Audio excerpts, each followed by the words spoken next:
नमस्कार, मैं प्रदीप सरदाना अपने प्रदीप सरदाना शो में आपका स्वागत करता हूँ।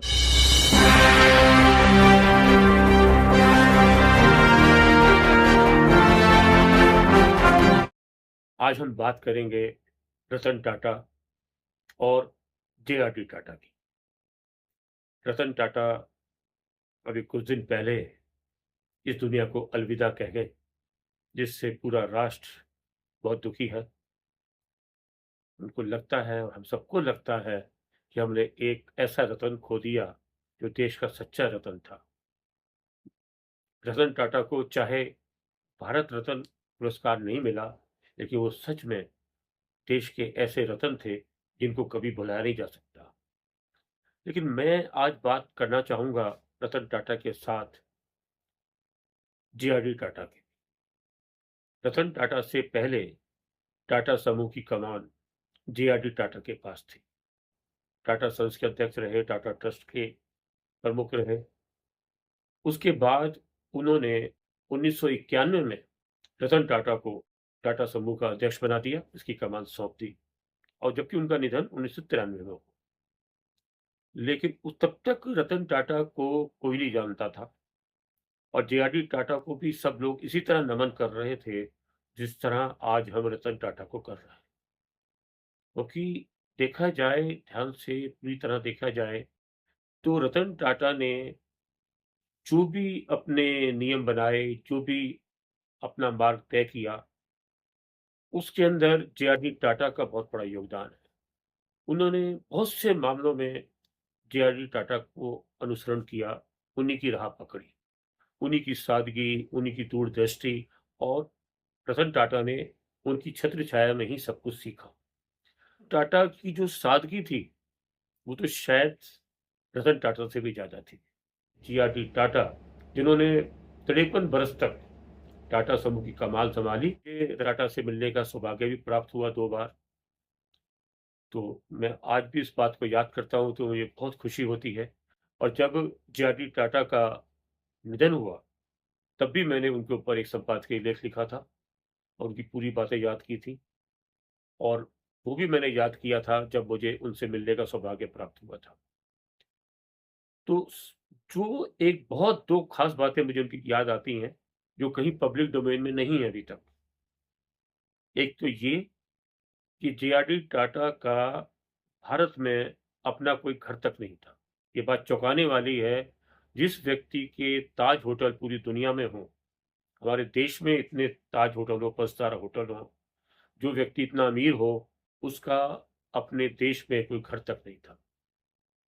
उनका उस समय पहले एक अपार्टमेंट था बॉम्बे के अंदर, लेकिन उन्होंने उस अपार्टमेंट को बेच दिया और अपनी पत्नी, जो उनकी पत्नी थी थेनमा, उनके नाम से एक ट्रस्ट बना दिया, जो वुमेन्स डेवलपमेंट की बात करता था, महिलाओं के विकास और महिला के कल्याण की बात करता था। उस अपने अपार्टमेंट को बेचकर उन्होंने ट्रस्ट बना दिया था, जो ट्रस्ट ने बहुत आगे अच्छे काम किए। तो उनसे एक बार पूछा कि आपका कोई भारत में मकान तक नहीं है? तो उन्होंने थोड़ा मुस्कुराते हुए जवाब दिया था कि मेरी जितनी कमाई है उसका एक बहुत बड़ा हिस्सा टैक्स के अंदर चला जाता है, कर भरने में चला जाता है, तो मेरे पास पैसे बचते ही नहीं, इसलिए मकान नहीं बन पाता। हालाँकि इस बात में उनका कितना व्यंग था या कितनी वास्तविकता थी, ये तो मैं नहीं कह सकता अभी। लेकिन जो एक और सच्चाई और एक जो वो मैंने अपनी आँखों से देखी, वो ये थी कि वो जब भी दिल्ली आते थे अकेले या अपनी पत्नी थेलमा के साथ आते थे, तो वो अपने ताज होटल में अपने लिए कोई कमरा आरक्षित नहीं करवाते थे। एक डायरेक्शन नहीं भेजते थे, फ़ोन नहीं आता था उनके ऑफ़िस से कि जे.आर.डी. टाटा साहब आ रहे हैं और उनके लिए रूम बुक कर दिया जाए। वो जब आते थे, चुपचाप आ जाते थे और उस समय जो भी कमरा खाली होता था, चाहे वो कोई छोटा रूम भी खाली होता था, वो उसमें बड़े आराम से कंफर्टेबल, बड़ी सहजता के साथ रह जाते थे। तो ये जो उनकी सादगी थी, ये बेमिसाल सादगी थी। रतन टाटा का तो अपना फ्लैट रहा, प अच्छा मकान उनका रहा, लेकिन ये अपने एक दोस्त के मकान में किराए पे रहते थे। उसको शायद उसका किराया भी देते थे, लेकिन अपना भारत में कोई घर नहीं था। और जब वो अपने होटल्स में भी कहीं जाते थे, कहीं भी, दिल्ली में या कहीं और भी, दिल्ली में तो मैंने अपनी आँखों से देखा कि वो आए और वहाँ बड़ी हलचल सी मच गई और एक कोई रूम जो खाली था उसमें चले गए। जब बाद में मैंने पूछा वहाँ से जो स्टाफ थे, तो कहते नहीं, जब भी आते हैं हमें कुछ पता नहीं होता, या पता भी होता है तो ये कोई इंस्ट्रक्शन नहीं होती कि आप उनके लिए कोई रूम रिजर्व करके रख लें। वो जब भी आते हैं अक्सर चुपचाप ही आते हैं, और हमारा जो भी रूम खाली होता है, उस समय कोई बड़ा रूम होता है तो बड़ा भी दे देते हैं, नहीं तो जो भी छोटे से छोटा रूम होता है उनको दे देते हैं। तो आप ये देखिए, इतनी बड़ी सादगी कोई छोटी बात नहीं है। एक ऐसा इंसान जो चाहे तो सबसे बड़ा अमीर बन सकता था देश का, कम से कम एशिया का भी बन सकता था, लेकिन उन्होंने अपनी संपत्ति परोपकारिता में लगा दी, दान देने में लगा दी, देश के विकास कार्यों में लगा दी, और परिवार नियोजन जैसे विषय पर भी उन्होंने बहुत पैसा खर्च किया अपनी तरफ से, ऐसा ट्रस्ट बनाकर जो कि जनसंख्या नियंत्रण का काम करे, लोगों को जागरूक करे। यहाँ तक कि उन्होंने परमाणु ऊर्जा के लिए भी बहुत काम किए। तो जे.आर.डी. टाटा का भी बहुत बड़ा योगदान है। उसकी बात फिर कभी और आगे करूंगा, उनके बाकी योगदान की, और रतन टाटा के साथ उनका उसमें मूल्यांकन भी करूंगा, और दोनों के योगदान की बात करूंगा, टाटा समूह के वंश की बात भी करूंगा।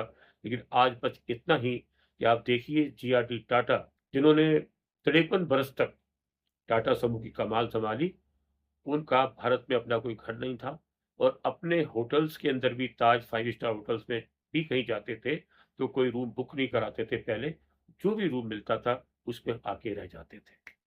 तो कैसा लगा आपको ये हमारा एपिसोड? इस पे अपनी प्रतिक्रिया जरूर दें। यदि आपको ये हमारा एपिसोड अच्छा लगा हो तो इसको लाइक करें, कमेंट करें और शेयर भी करें। और यदि आपने अभी तक हमारे इस चैनल को सब्सक्राइब नहीं किया तो इसको सब्सक्राइब भी कर लें। नमस्कार, धन्यवाद, जय हिंद।